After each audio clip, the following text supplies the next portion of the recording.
Sim.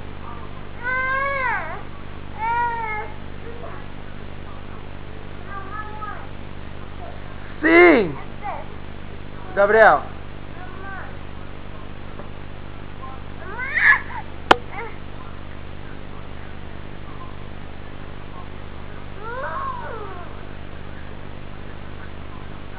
Seu Arthur?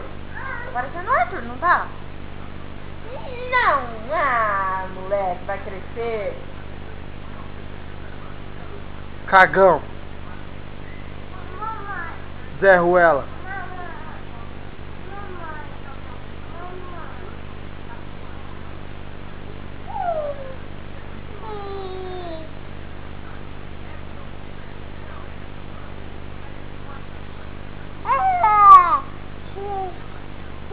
Faz força. Mostra a língua.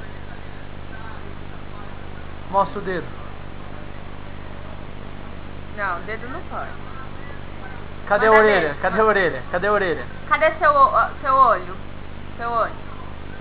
Sua boca. Seu nariz. Sua bochecha. Cadê o pipiu? Pipiu. Cadê o pipiu?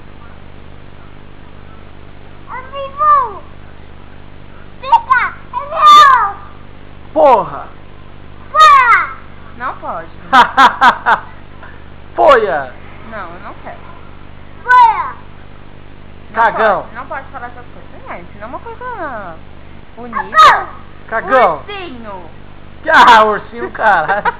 Cagão! Bunda! Fala peitinho. Peito! Teta! Fala teta! Bunda! Bunda! Oi. Bunda! Bunda!